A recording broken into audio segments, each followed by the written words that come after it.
굿모닝! 송쌤입니다. 먼저 구독, 좋아요 부탁드립니다. 댓글도 부탁드립니다. 미라클 모닝 하루 한 문제 시작하겠습니다. 035 카페 그리고 제 밴드 송쌤의 공인중개사법 거기서 문제 푸시고 해설 강의는 여기에서 유튜브 송쌤의 공인중개사법 문제 풀게요. 19회 때 문제를 수정을 했어요. 개공이 중개 의뢰인에게 주인법에 대해서 설명한 내용으로 틀린 것은 1번 임차인은 선순위 저당권자에 의해서 경매가 이루어진 경우 보증금을 모두 변제받을 때까지 임차권의 존속을 주장할 수 있다. 이 임차인은 후순위 임차인, 선순위 저당권자에 의해서 경매가 들어갔잖아요. 그럼 이 임차인은 후순위 임차인이고 경매에서 대항력 없다. 틀렸죠. 답은 1번. 후순위 임차인은 경매로 소멸, 대항력 없어서. 이따 정리할게요. 1번 틀렸고 답은 1번이에요. 2번 갑소유 아파트를 을이 임차하면서 기간을 1년으로 약정한 경우 을은 1년 기간이 유효함 주장할 수 있죠. 을은 임차인이니까. 임차인은 짧은 거 주장할 수 있다. 임대인은 빼박 2년. 을이 임차인은 1년 주장할 수 있고 2년 주장할 수 있고 임대인은 빼박 2년. 짧은 거 주장이 안 되니까. 2번 맞고요. 3번 임차인은 주인법에 따른 임차권 등기 명령에서 임차권 등기 이후에는 이사를 가더라도 이미 취득한 대항력과 우수매주권을 상실하지 않는다. 맞죠? 임차권 등기 명령에서 임차권 등기가 됐어요. 그 다음에 이사를 가더라도 대항력, 우수매주권은 유지가 된다. 그냥 이사를 가면 상실되는 거고 임차권 등기 명령에서 임차권 등기를 하고 이사 가면 유지가 되는 거고 3번 맞고요. 4번 대항력을 유지하기 위한 요건으로서 주민등록은 임차인뿐만 아니라 그 자녀 주민등록도 유효하다. 맞죠? 배우자, 자녀, 가족 명의 주민등록도 유효하다. 판례가. 그래서 가족 전체가 이사를 나가야 대항력이 상실되는 거예요. 가족 중 한 명이라도 남겨놓고 임차인만 나갔다 들어오는 건 그건 상관이 없어요. 대항력 유지가 되는 거예요. 가족 명의도 포함되니까 가족 전체가 이사를 나가야 대항력이 상실되는 거다.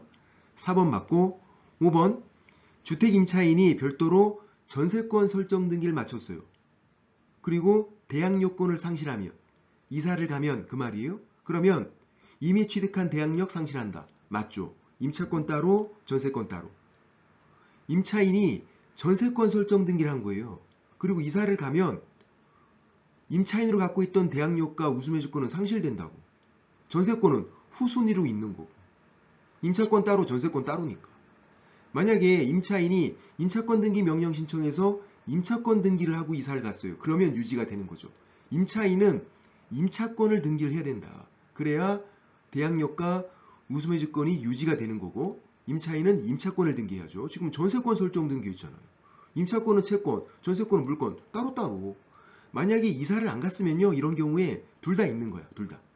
이사를 갔기 때문에 선순위에 있던 대항력과 우수매주권이 상실되고 후순위로 전세권만 갖는 거고 임차권 따로 전세권 따로 이 결론이라도 외우고 있어야 돼요. 경매, 공매에서 대항력, 주로 이제 경매에서 대항력 1번 임차인 대항력권 확정일자 가장 먼저 들어왔고요. 2번 저당권, 3번 임차인 대항력권 확정일자 1번, 3번은 다른 사람이에요. 이 상태에서 집이 경매로 넘어갔어요. 경매 끝났어요. 낙찰자가 3번 임차인한테 나가래. 나가야 돼. 대항력권 갖췄지만 대항력이 없어요. 왜냐하면 저당권 밑에 있잖아. 후순위 임차인은 낙찰자에게 대항력 주장할 수 없다. 경매로 소멸하는 거예요.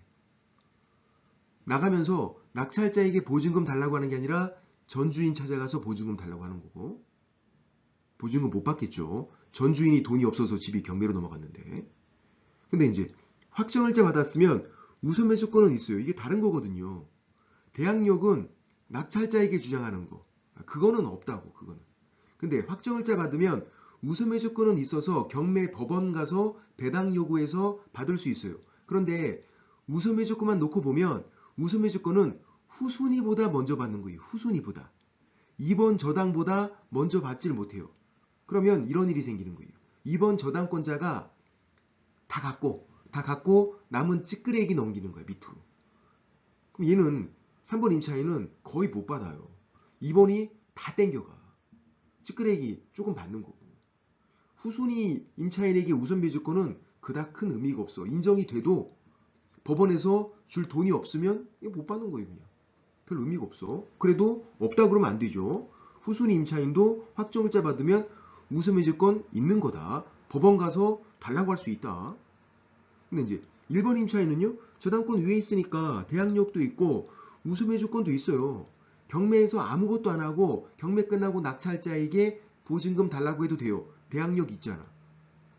낙찰자에게 주장할 수 있다고요.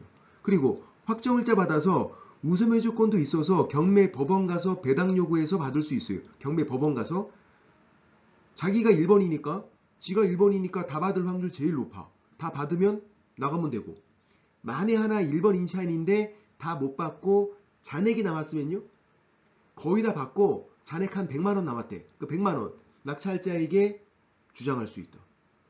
1번 임차인은, 즉 선순위 임차인은 보증금이 전액 변제가 돼야 대항력이 없어지는 거고 소멸하는 거야. 잔액이 남았으면요, 잔액에 대해서 대항력이 계속 인정된다고. 낙찰자에게 계속 잔액 달라고 하면 돼요. 안 주면 안 나가는 거고. 그러니까 1번 임차인은 보증금을 안 떼인다고. 3번 임차인은 보증금을 떼이겠죠. 이 차이가 저당권 위에 있었나 밑에 있었나. 매매로 집주인 바뀌면 3번 임차인도 대항력이 있어요. 경매, 공매 시에만 이런 순위가 중요한 거다. 이 정도 내용은 알고 계셔야 된다. 오늘 여기까지. 쏭빠!